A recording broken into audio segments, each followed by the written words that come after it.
جب میرا شوہر مر گیا تو میرے 9 بچے تھے۔ ان کو پالنے کے لیے میں نے بہت محنت مشقت کی، لیکن میں اپنے بچوں کا پیٹ نہیں پال سکی۔ اور میں ابھی جوان تھی۔ گاؤں کا بڑا چودھری کہتا تمہارے بچوں کا میں سہارا بن جاؤں گا، لیکن روزانہ رات کو تمہیں میرے پاس آنا پڑے گا۔ میں نے کچھ دن چودھری کی بات مان لی، اور جب میں اس کی حویلی میں گئی تو ایک ایسے راز کا انکشاف ہوا کہ میرے پیروں تلے سے زمین نکل گئی۔ میرے شوہر کو 2 ہی شوق تھے، ایک بچے پیدا کرنے کا اور دوسرا اچھا کھانا کھانے کا۔ شادی کے بعد سالوں میں ہمارے ہاں 7 بچے پیدا ہوئے، 2 دفعہ میں 5 اور ایک ساتھ 2 بچوں کی ماں بنی۔ میری عمر کم تھی جب میری شادی ہوئی۔ میرے شوہر نے گھر میں کبھی کسی چیز کی کمی نہیں ہونے دی۔ اس بات پر حیران بھی ہوتی تھی کہ اتنے پیسے کہاں سے لاتا تھا۔ کسی کی زمین پر کام کرتا تھا، ہماری اپنی زمین بھی نہیں تھی۔ اللہ نے مجھے 2 اولادیں اور دے دیں۔ جب میری 9ویں اولاد میری کوکھ میں ہی تھی کہ میرا شوہر اس دنیا سے چلا گیا۔ اس کی موت کیسے ہوئی کوئی نہیں جانتا، بس وہ مردہ حالت میں ملا، لیکن اسے کسی نے جان سے نہیں مارا تھا۔ پولیس کا اندازہ یہ تھا کہ شاید اسے ہارٹ اٹیک ہوا ہے۔ ہم لوگ گاؤں میں ہی رہتے تھے اور گاؤں میں کسی کو اس بات کی اتنی سمجھ نہیں تھی۔ میرا شوہر اس دنیا سے چلا گیا، میں بہت اداس تھی، لیکن 9 بچوں کے ساتھ میرا گزارا بہت مشکل ہو گیا، کیونکہ اور ساتھ دینے والا کوئی بھی نہیں تھا۔ پھر ایک دن گاؤں کے چودھری نے مجھے بری حالت میں دیکھ لیا کہ بچوں کے لیے کھانے کو بھی نہیں ہے۔ میں سڑکوں پر پھر رہی تھی۔ اس نے کہا کہ میں تمہارے بچوں کا سہارا بن جاؤں گا، پر تمہیں روز رات کو میرے گھر آنا ہوگا۔ یہ بات میرے لیے بہت مشکل تھی، لیکن اپنے 2 بچوں کو مرتا ہوا نہیں دیکھ سکتی تھی۔ بچوں کے لیے مان گئی، لیکن جب میں حویلی میں گئی تو وہاں پر ایک ایسے راز سے پردہ اٹھا کہ میں حیران رہ گئی، کیونکہ یہ بات بہت ہی زیادہ عجیب تھی کہ دراصل وہ چودھری میرا سگا۔ میرا نام ماریا ہے۔ میری عمر بہت کم تھی جب میری شادی عظیم نامی بندے سے ہو گئی اور میں شہر سے گاؤں آ گئی۔ میں تھوڑی بہت پڑھی لکھی تھی، لیکن گاؤں میں آ کر میری ساری عقل گھرداری اور بال بچے داری کی نظر ہو گئی۔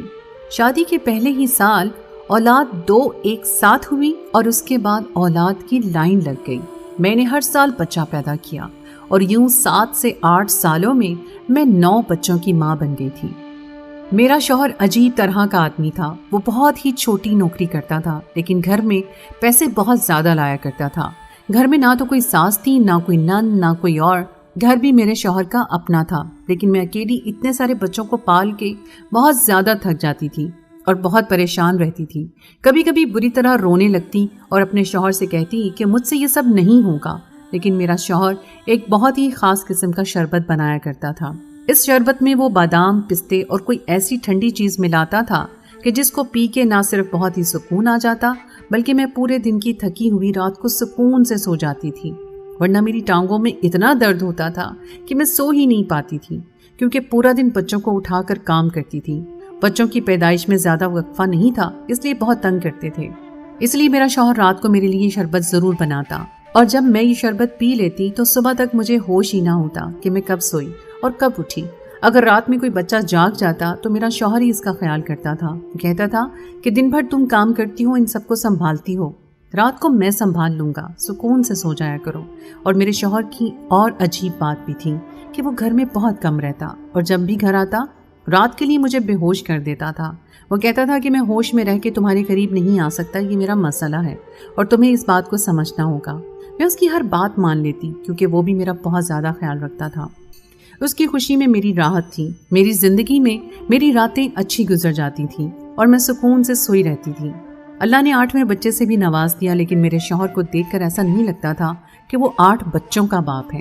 وہ بھی لڑکا ہی لگتا تھا، جبکہ خوبصورت تو میں بھی بہت تھی اور دیکھنے میں بری نہیں لگتی تھی، لیکن جانتی تھی کہ دراصل اندر سے بہت کمزور ہوتی جا رہی تھی۔ بچے پیدا کرنا کوئی آسان کام نہیں تھا۔ میرا شوہر گھر میں بہت اچھی اچھی چیزیں لے کر آتا تھا۔ وہ مجھے کھلاتا پلاتا بھی بہت اچھا تھا اور ساری رات بچوں کو سنبھال کے میری نیند بھی پوری کرواتا تھا۔ یہ دونوں باتیں اس میں بہت زیادہ اچھی تھیں، لیکن اس کی تنخواہ اتنی اچھی نہیں تھی۔ اس کے پاس تو اپنی زمین بھی نہیں تھی، کسی اور کی زمین کی دیکھ بھال کرتا تھا، پھر اتنے پیسے نہ جانے کہاں سے لاتا۔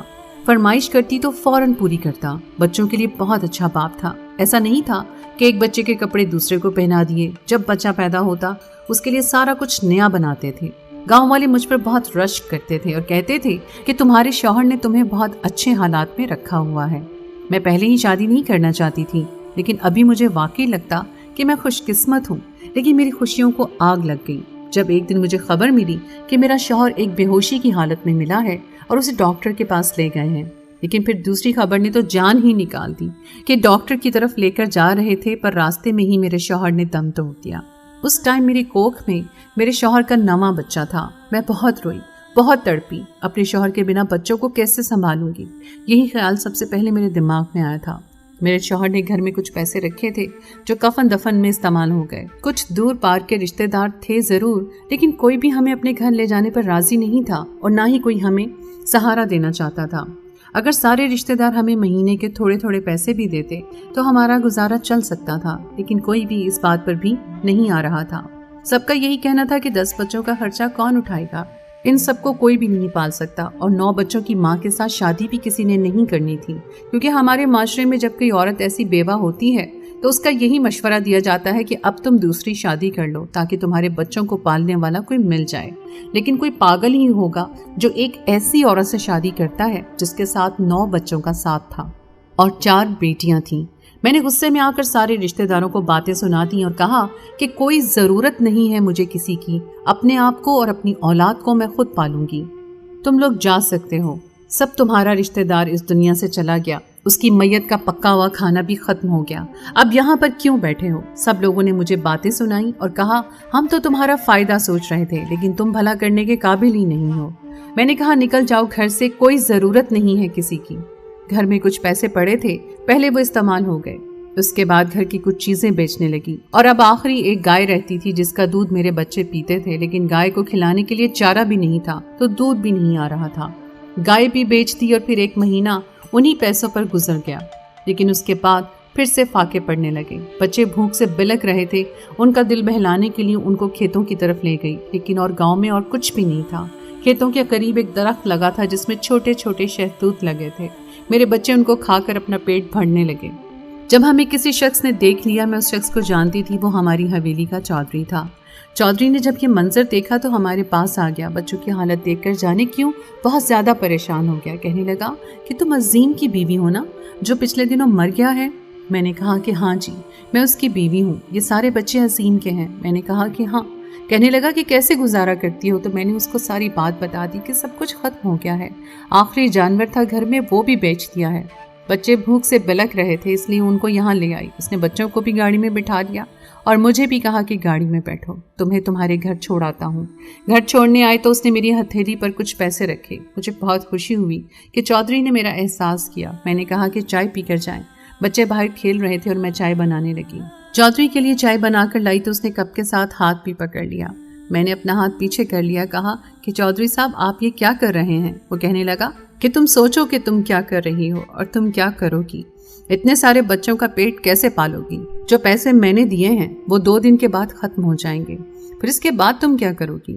میں نے کہا کہ اللہ نگہبان ہے، جیسے آپ کو وسیلہ بنا کر بھیج دیا ایسے ہی کسی اور کو وسیلہ بنا دے گا۔ اس دنیا میں کوئی بھوکا نہیں مرتا ہے، کچھ نہ کچھ کر لوں گی، ہو سکتا ہے یہ گھر بھی بیچ دوں۔ تو چودھری نے کہا گھر بیچنے کی غلطی بالکل نہ کرنا، نہیں تو سڑک پر آ جاؤ گی، میرے پاس تمہارے لیے ایک کام ہے۔ میں دل میں سوچنے لگی کہ چودھری کی بہت بڑی حویلی ہے، شاید حویلی میں مجھے کوئی کام دے دے تو میں اپنے بچوں کا پیٹ پال لوں گی۔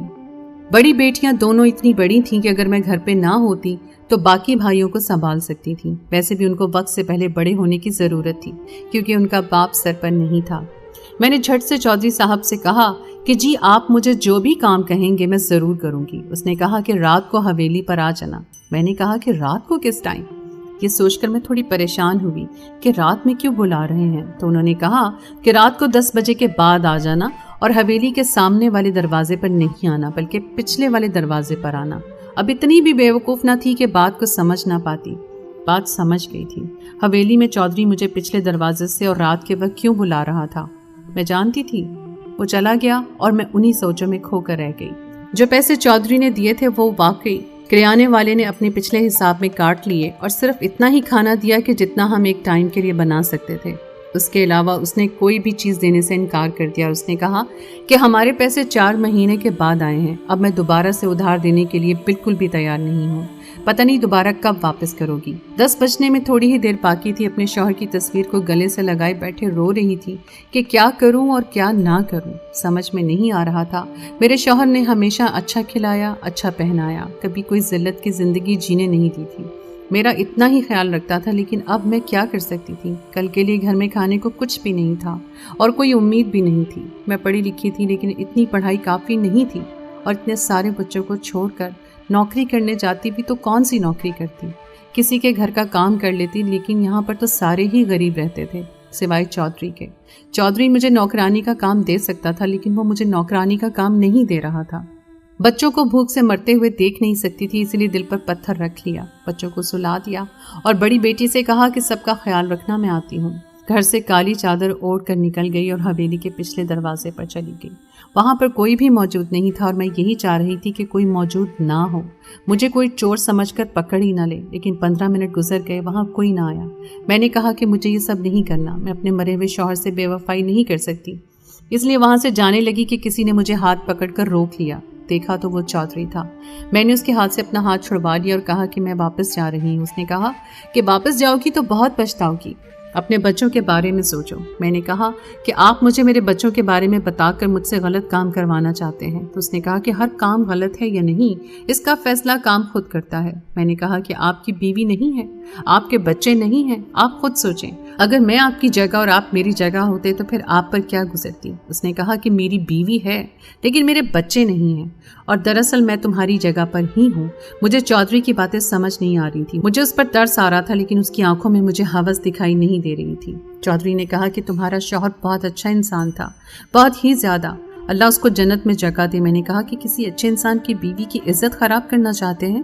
تو اس نے سر جھکا لیا اور اس نے کہا کہ رات کو میرے پاس آنا ہوگا، اور اس کے بعد پورے ہفتے کے بعد میں تمہیں کچھ ایسا بتاؤں گا کہ تم حیران رہ جاؤ گی۔ میں کسی طرح یہ زہر کا گھونٹ پی گئی، کیونکہ اپنے بچوں کو بھوکا نہیں دیکھ سکتی تھی۔ چودھری نے میرے گھر میں راشن بھی ڈلوا دیا اور گھر میں جو چیزیں کم تھی وہ بھی لے کر، بچوں کے لیے نئے کپڑے بھی لے کر دیے۔ وہ میرے بچوں سے بہت پیار بھی کر رہا تھا، اس کو یہ سب کرنے کی ضرورت نہیں تھی۔ پھر میرے کانوں نے خبر سنی کہ چودھری کی بیوی اس کو چھوڑ کر جا رہی ہے۔ مجھے لگا کہ شاید میرے بارے میں پتہ چل گیا ہوگا، لیکن یہ بات تو گاؤں میں 2-3 مہینے سے کھڑی ہوئی تھی کہ چودھری کی بیوی نے اس سے مطالبہ کیا ہے کہ اسے طلاق دے دے، کیونکہ یہ معاملہ کسی صورت بیٹھ نہیں رہا ہے اور کوئی حل نہیں نکل رہا، اور دونوں کی کوئی اولاد بھی نہیں ہے، اس لیے الگ ہو جانا ہی ان کے لیے بہتر ہے۔ چودھری طلاق دے رہا ہے۔ میں 1 ہفتے تک چودھری کے کہنے پر روز رات کو اس کی حویلی میں چلی جاتی تھی، لیکن اس نے مجھے 3-4 دن سے نہیں بلایا تھا، اور میں نے بھی شکر ادا کیا، کیونکہ مجھے ایسی زندگی نہیں جینی تھی۔ میں بہت زیادہ مجبور تھی، لیکن پھر اس نے ایک رات مجھے بلا لیا، اور اس دفعہ وہ مجھے اپنی حویلی کے گیسٹ ہاؤس میں لے جانے کے بجائے سیدھا حویلی کے اندر ہی لے گیا۔ میں یہ سوچ کر حیران ہو رہی تھی کہ کیا اس کو کسی کا ڈر نہیں ہے کہ حویلی میں نوکر دیکھ لیں گے، یا اس کی بیوی نے دیکھ کر کوئی سوال کر لیا تو کیا جواب دے گا۔ لیکن مجھے ایسا لگتا تھا کہ حویلی میں کوئی بھی نہیں ہے۔ وہ مجھے کمرے میں لے آئے جو بہت ہی خوبصورت کمرہ تھا، ایسا لگتا تھا کہ یہاں کی ہر چیز نئی تھی۔ پھر اس نے مجھے ایک اور کمرہ دکھایا جو بچوں کے لیے سجایا گیا تھا۔ وہ مجھے اپنی حویلی کیوں دکھا رہا تھا مجھے سمجھ میں نہیں آ رہا تھا۔ پھر مجھے واپس اسی کمرے میں لے آیا، مجھے اپنے سامنے بٹھایا اور میرا ہاتھ پکڑا۔ اس کا انداز کچھ ایسا تھا کہ جیسے وہ مجھ سے بہت محبت کرتا ہو، لیکن اس کو مجھ سے کیسی محبت ہو جو مجھے اپنے فائدے کے لیے استعمال کر رہا تھا، میری مجبوری کا فائدہ اٹھاتا تھا۔ لیکن اس نے مجھے ایک ایسی بات بتائی، میں حیران رہ گئی۔ اس نے کہا کہ میں نے اپنی بیوی کو طلاق دے دی ہے، میں تمہارا شوہر ہوں، عظیم کبھی تمہارا شوہر تھا ہی نہیں، میں تمہارا شوہر ہوں، اور میری مجبوری کہ مجھے تمہیں اس شخص کے ساتھ رکھنا پڑا۔ تم کو یاد ہوگا کہ تمہارا شوہر رات کو تمہیں ایک شربت پلایا کرتا تھا جس سے سکون کی نیند آتی تھی، اور یوں میں تمہارے پاس آ جاتا تھا۔ یہ جتنے بھی بچے تم دیکھ رہی ہو یہ سارے کے سارے میرے بچے ہیں، کیونکہ میری بیوی مجھے کوئی اولاد نہیں دے سکتی تھی۔ لیکن میری بیوی کو اگر پتہ چل جاتا کہ میری ایک اور بیوی بھی ہے اور اس کے بچے ہیں تو وہ تمہیں جان سے مار ڈالتی۔ اس کے خاندان والے بھی بہت اثر و رسوخ رکھتے ہیں، اس لیے مجھے یہ سب ناٹک کرنا پڑا۔ تمہارا شوہر میں ہوں اور یہ سارے بچے میرے ہیں۔ اور عظیم نے خودکشی کی ہے کیونکہ وہ اس طرح کی زندگی سے تنگ آ گیا تھا۔ اس کا کہنا تھا کہ وہ دھوکہ نہیں دے سکتا، وہ بچے اس کو باپ کہتے ہیں۔ وہ بہت پریشان ہو گیا تھا، اسی لیے اس نے خودکشی کر لی تاکہ راستے سے ہٹ جائے۔